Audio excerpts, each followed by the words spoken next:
내 집에 들어갈 때에 내 발을 삼갈지어다.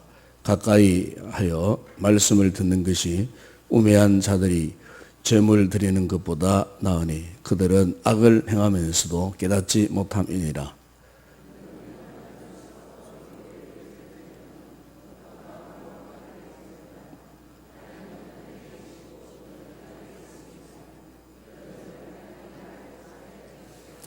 걱정이 많으면 꿈이 생기고 말이 많으면 우매한 자의 소리가 나타나느니라.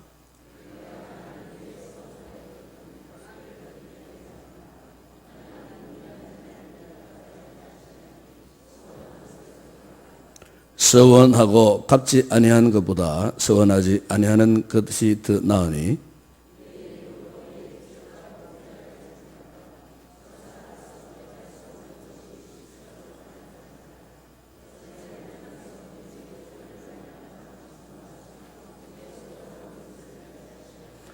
함께 읽겠습니다.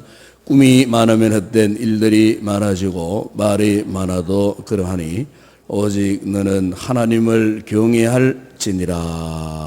아멘.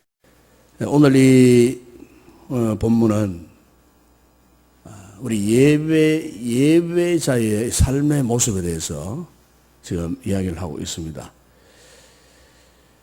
우리가 사람이 만든 그 모든 이 사물을 보더라도 제각기 그 목적이 다 있습니다. 하물며 우리 인간에게도 목적이 있습니다. 왜 하나님께서 우리 사람을 만드셨는가? 인간을 만드신 그 목적이 다 있다는 거죠. 그래서 우리 이 장로교, 이 교리 문답서라고 할 수 있는 웨스트민스터 신앙 고백서에 보게 되면은 사람의 존재, 목적에 대해서 이렇게 쓰고 있습니다. 사람의 제1될 목적은 하나님을 영화롭게 하는 것과 영원토록 그를 즐거워하는 것이라고 그렇게 기록을 하고 있습니다. 이 고백 안에 보게 되면은 두 가지 사실을 강조합니다. 먼저 인간은 하나님이 되기 위해서가 아니라 하나님을 영화롭게 하기 위해서 창조되었다는 것입니다. 그리고 또 하나는 인간은 하나님을 즐겁게 하기 위해서가 아니라 하나님으로 인해 즐거워하기 위해서 창조된 것이 우리 인간이 존재하게 되는 목적이라고 그렇게 이야기합니다. 그러니까 우리 인간은 하나님을 즐겁게 하기 위한 수단이나 도구가 아니고 인간은 하나님의 형상을 지닌 인격적인 그런 존재로서 하나님의 은혜와 이 사랑 안에서 하나님과 교제하며 살아갈 이 파트너, 이 동반자, 하나님의 영적인 동반자로서 하나님께서 우리 인간을 만들어 주셨다는 것입니다. 그러므로 우리 인간의 존재 목적은 하나님과의 교제 속에서 하나님을 영원토록 즐거워하는 것입니다. 여러분, 여기 하나님을 영화롭게 하는 것과 하나님을 즐거워한다 하는 이것은 서로 대치되는 것이 아닙니다. 이것은 동전의 양면과도 똑같은 것입니다. 이것은 하나 된 상태. 그러니까 이 두 가지 목적이 우리의 삶에서 경험되어질 때 비로소 우리는 진정한 인간으로서의 그런 삶을 살아간다는 겁니다. 그럼 여러분, 여기에 하나님을 영화롭게 하고 하나님을 영원토록 즐거워한다는 이것을 어떻게 우리가 구체적으로 우리가 이것을 경험할 수 있을까 하는 거죠. 바로 이것은 바로 간단한 단어 하나로 요약할 수 있습니다. 다시 말하면 예배. 예배를 통해서 우리 인간의 이 존재 목적을 이럴 수가 있다는 거죠. 본래 우리 인간은 이렇게 하나님께서 하나님을 예배하는 예배자로서 하나님께서 우리 인간을 만들어 주셨다는 것입니다. 그래서 우리가 구약성경 이사야 43장 21절을 보게 되면 거기 이런 말씀이 있습니다. 이 백성은 내가 나를 위하여 지었나니 나를 찬송하게 하려 함이니라. 계시록 5장 13절에 보시면은 보좌에 앉으신 이가 어린 양에게 찬송과 존귀와 영광과 권능을 세세토록 돌릴지어다. 그렇게 기록하고 있습니다. 그런데 오늘 사실 우리 인간들은 어떻습니까? 오늘 세상의 모든 수많은 사람들이 이 사탄의 거짓말과 유혹에 넘어져 있습니다. 온갖 죄악으로 이 타락한 삶을 살고 있습니다. 아담과 하와가 하나님의 이 본래 지으신 목적대로 살지 못하고 하나님을 거역하고 하나님을 범죄했을 때에, 불순종했을 때에 결국 그들은 하나님을 예배하는 그 예배의 자리에서 완전히 벗어나게 되었다는 거죠. 아마 여러분 그 영화 가운데에 나니아 연대기라는 영화가 있습니다. 본래 이 영화는 C.S. 유명한 우리 기독교 이 물학자의 철학자였던 이 C.S. 루이스가 쓴 책입니다. 그 소설책인데 그 나니아 그 연대기라고 하는 그 소설이나 그 영화를 보게 되면은 이 나니아 나라를 배경으로 하는 이야기가 펼쳐지고 있습니다. 그런데 이 나니아라고 하는 이 나라는 봄이 없어요. 사시사철 겨울밖에 없어요. 그러니까 왜 그 나니아라는 그 나라가 이 겨울밖에 없는 그런 나라가 될 수밖에 없었느냐? 그 영화에 보면은 이런 이야기가 있습니다. 그 나라가 지금 겨울 마녀의 마법에 걸려 있는 거예요.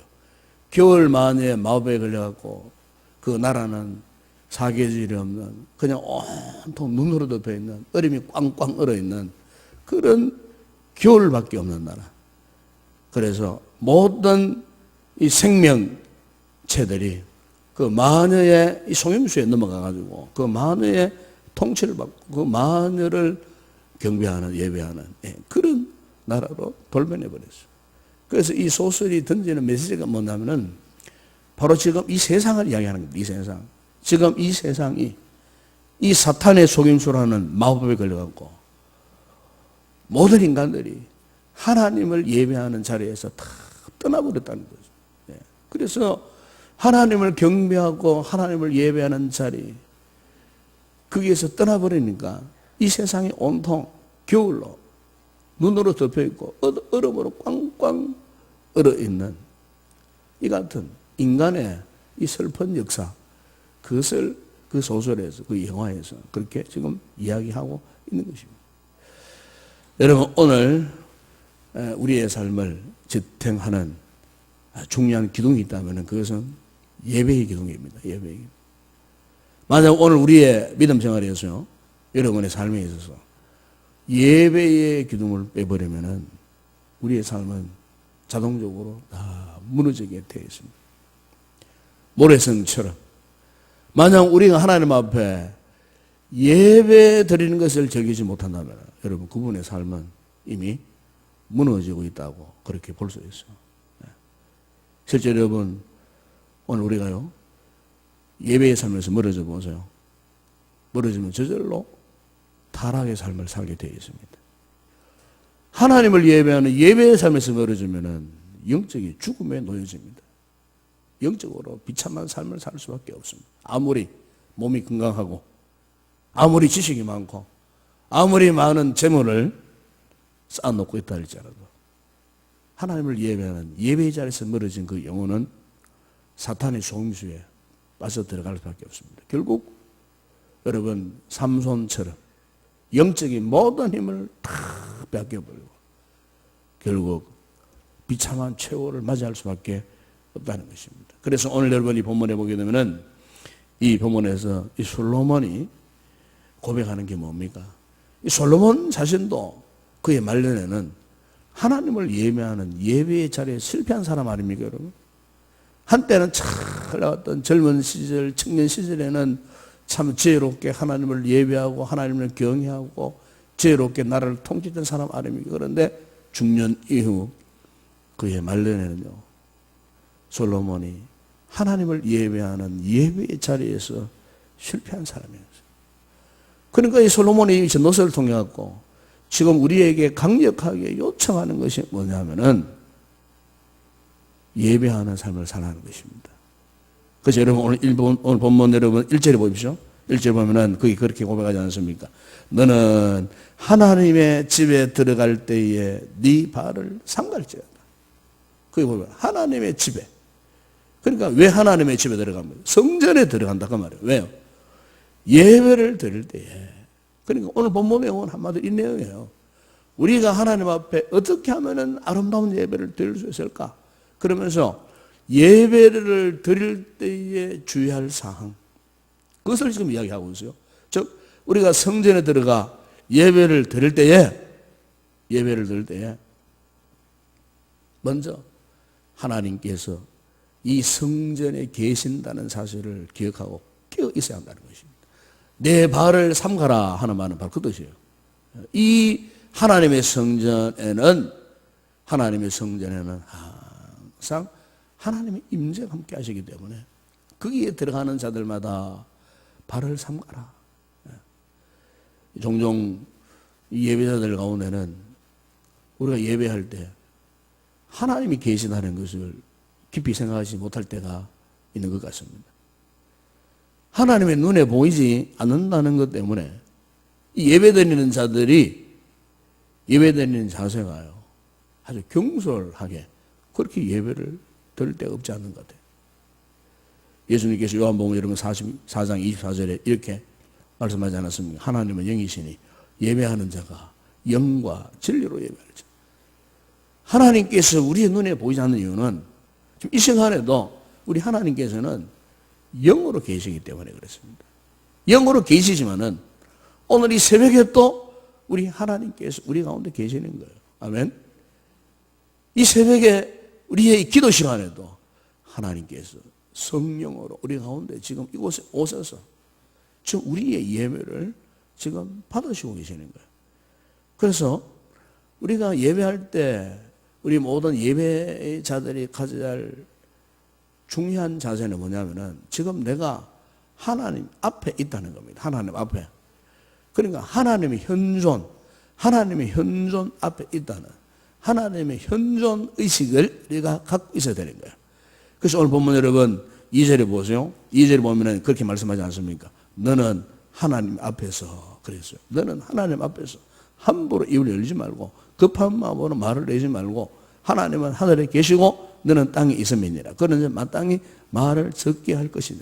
하나님의 성전에 들어가서 참 우리가 여러 가지 많은 주의사항들이 있지만은 함부로 입을 열어갖고 헛된 잡담이나 예배 드리면서 헛된 뭐 잡담을 한다든지 예배에 집중하지 못하는 이런 일 하지 말라는 거예요.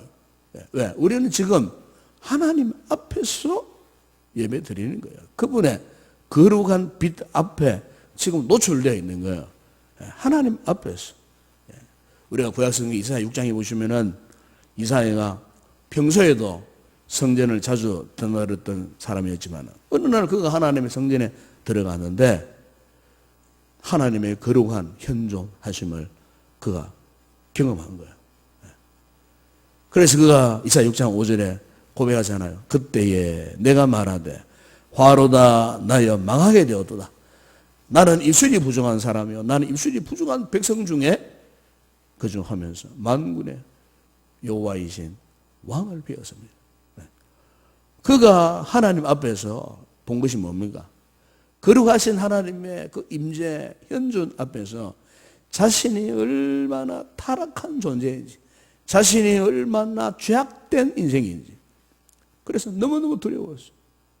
그 두려움 속에서 떨면서 고백하는 것이 뭡니까? 나여 망하게 되었다. 내 입술도 부정하고 나는 부정한 인간 속에서 태어났고 이런 죄악을 울룩진 내 인생이 오늘 만군의 여호와이신 하나님을 내가 배웠다고 볼 수 있었다고 그렇게 고백을 했어요. 여러분 베드로가 누가복음 5장에 보게 되면은 그게 예수님을 세 번째 만나는 장면이 나옵니다. 세 번째. 그 세 번째 만나는 장면이 언제냐면은 베드로가 밤새도록 고기를 잡았어요. 밤새도록 고기를 잡았는데 고기를 한 마리도 잡지 못했어요. 그래서 흑탈감에 빠져갖고 아침에 그물을 이렇게 정리하고 있는데 바로 그 현장에 주님께서 찾아오셨어요. 그리고 베드로에게 깊은 들에 가서 그물을 던지라. 그런데 말씀에 순종했어요. 순종했더니 도저히 고기를 잡을 수 없는 그 아침에 그 시간대에 그야말로 거물이 찢어지고 2배에 가득 담을 수 있는 만선의 기쁨을 누리면서 그가 주님 앞에 무릎을 꿇었어요. 무릎을 꿇고 고백하기를 주여 나를 떠나소서 나는 죄인이로소이다. 그러니까 베드로 역시도 주님이 어떤 분인가 하나님의 거룩한 임재 앞에 그 하나님의 거룩한 존재 앞에서 자기를 볼 줄 알았던 거예요. 하나님의 거룩한 빛 아래 조명되어지니까 아 나는 죄인이구나. 유명한 여러분 종교학자 존 칼빈이 한평생 그 하나님 앞에서 고백했던 것이 뭐냐면은 그 당시에 라틴 말로 코람데오 하나님 앞에서였습니다. 하나님 앞에서 언제 어디에 있든지 늘 자신은 하나님 앞에 있다는 그 마음을 놓치지 않았습니다. 사람들에게 잘 보이려고 하는 것이 아니고 오직 한 번 하나님 앞에서 진실하게 성실하게 말씀대로 살려고 노력을 했던 사람이었어요. 바로 이게 뭐냐? 신전의식입니다. 코람데오. 그러니까 오늘 우리가 예배 드리는 우리 모든 성도들의 진정한 자세가 뭐냐? 하나님 앞에서. 하나님 앞에서. 네. 여러분 오늘 이 아침에 우리 자신을 한번 돌아볼 수 있기를 바랍니다. 오늘 우리가 예배를 드리면서 오늘 우리는 어떤 자세를 가지고 있는가? 하나님 앞에서 하나님 저는 죄인입니다. 영원히 구원받지 못할 죄인이었지만 그러나 오늘 하나님의 이 구원의 거룩한 빛 아래 저를 불러주시고 이렇게 예배하는 자리에 있게 해주시니 감사합니다. 이 하나님의 거룩한 이 코람데오 하나님 앞에 이렇게 내가 오늘 이 자리에 앉아있고 설 수 있도록 해주신 이 하나님의 은혜에 오늘 우리가 진심으로 하나님 앞에 감사와 영광을 올려야 할 줄로 믿습니다. 그리고 또 하나 여러분 우리 예배드리는 자의 자세 가운데 중요한 것은 뭐냐면 듣고자 하는 마음입니다. 듣고자 하는 마음. 오늘 우리의 기도와 예배가 지니는 문제가 뭐냐면 우리 기도를 할 때도 그래요. 기도를 할 때 자기 말만 할 때가 많아요. 개인적인 기도를 하더라도 자기의 어떤 소원, 자기의 어떤 요청 이것을 하고는 끝나버릴 때가 많아요. 그런데 여러분 이 기도에 대해서 중요한 것은 하나님께서 내 기도에 대해서 어떻게 반응하시는가 이것을 우리가 들을 수 있어야 됩니다. 네, 들을 수 있어야 돼요. 하나님께서 내 기도에 대해서 어떻게 말씀하고 있는가. 자, 우리 예배를 드려요. 자, 말씀을 듣는데 말씀을 들을 때에 하나님께서 나에게 무슨 말씀을 하시는가? 하나님 나에게 이 말씀을 들을 수 있는 귀를 열어달라고 그렇게 기도하셔야 돼요. 말씀을 들을 때에 우리 각자에게 주시는 메시지가 다 달라요.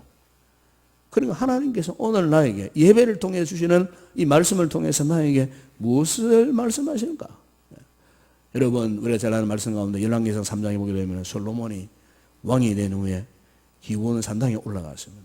거기에서 1000번의 제사를 하나님께 드려요. 하나님께서 꿈에 솔로몬이 나타나셨어요. 내가 너에게 무엇을 주면 좋겠느냐? 이러니까 이 솔로몬이 하나님 앞에 이런 대답을 했어요. 누가 주의 이 많은 백성을 재판할 수 있사오리까? 종에게 듣는 마음을 주시옵소서. 듣는 마음을 달라고. 듣는 마음을 주옵소서. 듣는 마음을 주셔서 주의 백성을 재판하고 선악을 분별하도록 하게 해달라고. 여러분 왕이면은 백성을 잘 다스리기 위한 지식도 필요하고 리더십도 필요하지 않겠습니까?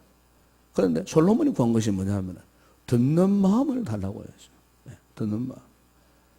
여러분 우리가 하나님 앞에 예배 드리는 예배자에게 있어서 가장 중요한 게 뭐냐 하면은 하나님의 말씀을 듣는 귀가 있어야 합니다. 네, 하나님의 말씀을 듣고자 하는 마음이 가장 우선이다 그 말이죠. 그래서 여러분 오늘 이 본문을 보게 되면 제가 이 세번역 성경 번역을 찾아봤어요.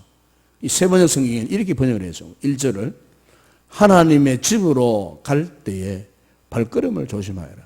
어리석은 사람은 악한 일을 하면서도 깨닫지 못하고 재물에나 다치면 되는 줄 알지만 그보다는 말씀을 들으러 갈 일이다. 그래서 말씀을 들으러 갈 일. 여러분 그렇습니다. 예배자에게 우선적으로 이 듣고자 하는 마음 이게 준비되어 있어야 된다 그 말입니다. 왜 그렇습니까? 듣고자 하는 마음 속에 은혜가 임하는 거예요. 듣고자 하는 말씀을 사모하는 그 심령 가운데에 하나님의 은혜가 임하는 거예요.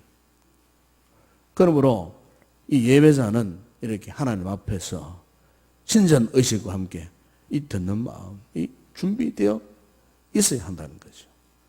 그리고 오늘 본문에서 또 하나, 그럼 이 예배 드리는 자에게 그 이후에 주의할 사항이 뭐냐면은 이제는 말씀에 응답하는 실천적인 삶을 살아야 한다는 것을 지금 말씀을 하고 있습니다.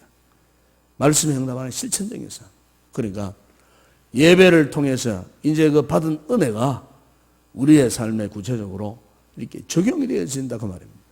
사도 바울도 로마서 12장 1절에서 그런 말씀하지 않았습니까? 그러므로 형제들아 내가 하나님의 모든 자비하심으로 너희를 구원하는 너희 몸을 하나님이 기뻐하시는 거룩한 산 제물로 드리라. 이는 너희가 드릴 영적 예배니라 그랬습니다. 여러분 여기 영적 예배가 뭐냐? 실천하는 삶이 우리 몸으로 우리의 삶으로 적용되어지는 삶, 우리의 모든 삶을 통해서 구체적으로 적용되어지는 그 예배의 모습을 영적 예배라고 그렇게 말씀을 하고 있는 것입니다. 그래서 오늘 그런 본문에도 보게 되면은 이 예배자의 삶을 통해서 구체적으로 어떤 일들이 실천되어져야 하느냐 하는 부분에 대해서 여러분 2절에 보니까 이런 말씀을 하지 않습니까? 2절에 보면은 너는 하나님 앞에서 함부로 입을 열지 말고 급한 마음으로 말을 내지 말라. 그러니까 한마디로 말만 무성하고 많은 그런 사람의 모습으로 살지 마라 그 말이에요. 말만 무성한, 너무 말을 많이 해가지고 말만 실천하지도 못할 말만 무성한 그런 말을 하지 말라는 겁니다. 세 번째 보게 되면 3절에 보십시오. 3절에 보게 되면 이런 말씀을 해줍니다.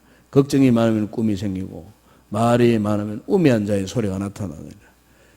걱정만 하고, 그리고 아마 유대인들은, 이 히브리인들은 이 꿈 이야기를 자주 했답니다. 꿈 이야기.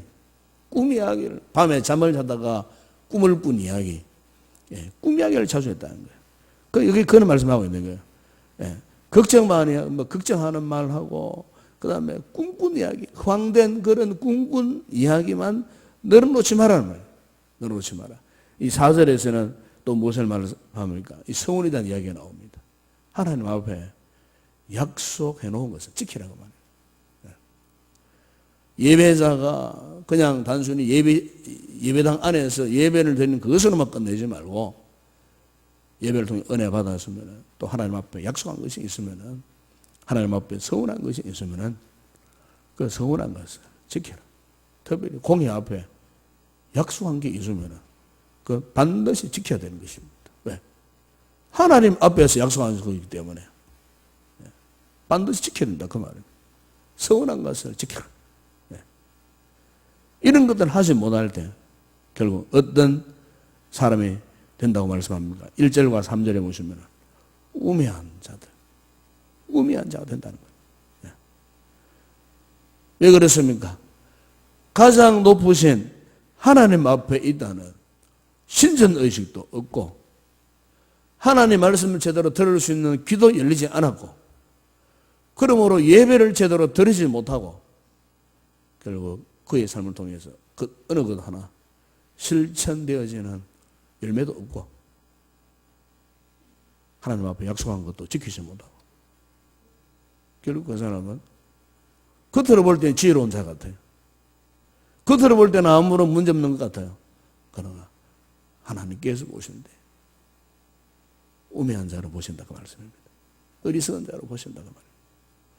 여러분 그렇습니다.